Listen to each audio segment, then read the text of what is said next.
Hey there, my name's Galen, and I'm a practicing psychological astrologer. And welcome to my home, and looking forward to going on a bit of a journey with you in discovering more about the North and South Node. And so the North and South Node, as you're probably already aware, are two axes in the birth chart. Many people describe it as destiny kind of related energies that are trying to be manifest in this life. And some also talk about this idea that the South Node represents the past life. Some talk about early life, and so for me it doesn't matter either way, because it's really just about the psychological component, which can apply regardless. And so the North Node in the first house, and so the first house is Aries house, and so I mean we're going to have the North Node in signs in the different houses. I find it more useful just to talk about the houses because the signs change in a multi-year kind of fashion, and so the house placement seems to be able to resonate easier than the sign placement at times. And so the house, as you're already likely aware, represents the area of life that we need to work on, whereas the sign represents the energy that we need to manifest inside of the house. So it's two separate things, which can sometimes get confusing and hard to define. And so I'm sure I'll tread on those. It's impossible to not tread on those. Tread on the complexity of that and do things perfectly and discuss them perfectly. So and not that I'm an expert by any means. It's who can be an expert in such such an art and such a lifelong journey. So anyways, so the first house is that of us arriving on the scenes so we're born, which is we have this time of birth. We've conducted this natal chart, so and there's this innate personality that we're born with, and some of it is so profound that it might reflect on experiences that we may have, but I find it interesting just to look at it from a psychological point of view, and so that's how we'll deal with it. So the first house, we're born, we have an identity, we start to eventually separate from the mother and see ourselves separate, and so that's the energy of Aries, is a creative force. So the child is created.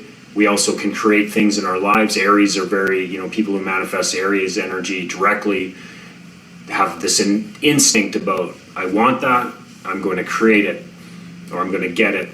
And that's what we're talking about, this energy of self-motivation and and recognizing who we are and in its fullness. And so in the South Node in the 7th house, so we have Libra's house.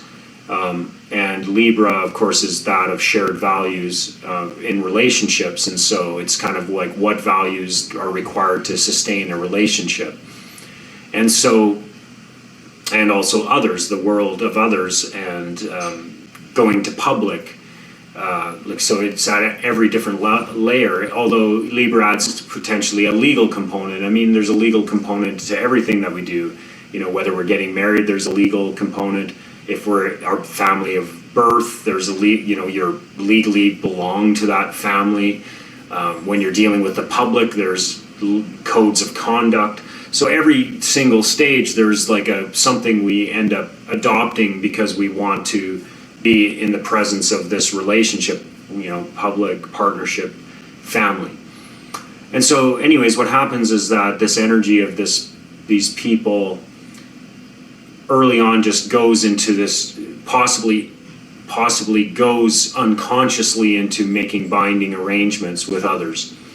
And so maybe an early marriage, maybe we, let's just focus on marriage, for instance, because that's the easiest one, and a lot of people seem to be seeking that out, or at least a committed partnership. So they go into an early marriage, they absorb themselves into the affairs of that relationship, and there's a vague sense of being incomplete that's left over because they may be very good at forming relationships, and and that comes natural for them to bind themselves to someone else. But the vagueness, so there's a deep sense of dissatisfaction that overtakes them, and it seems that can manifest in different ways. It's not necessarily, it's partly psychological, but it partly could be picking the wrong people, because again, what we're missing is the first house energy, which is who am I? What am I? Who am I? What's my identity? So it's possible that their lack of identity or lack of definition of who they are brings them, so the lack of that brings them into contact with relationships that aren't good for them, or they're good for them for a time and until they start evolving. And so anyways, long story short, if we move back to the first house and we accept that we need to bring this energy of self-realization or of independence and self-understanding back into our partnerships, that's when we can start to actually really understand if that relationship is suiting us anymore or not. And so when we announce who we are, we also have a dialogue, and we also are able to talk about who we are in this relationship. And then the real matter becomes evident, whether you actually are suitable. And so this happens after usually the initial commitments to people. And so that's where it causes the issue, is that they don't know who they are, so they get bound to people, and then they figure out later in life who they are, and then they separate themselves from these relationships that don't suit them psychologically. So, and all these things are all self-responsibility type items. It's not anybody else's fault.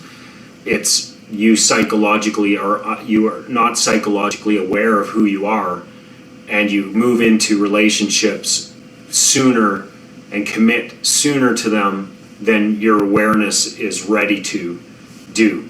And so what's powerful is if we focus on our self-development in this placement, and we focus on understanding who we were meant to be in a cosmic light, we can then continuously go into relationships that have more long-term potential, because we can announce it and talk about who we are in that relationship. And so anyways, a little bit all over the place, but hopefully there's some nuggets in there that you can relate to, and appreciate your time. Have a great day.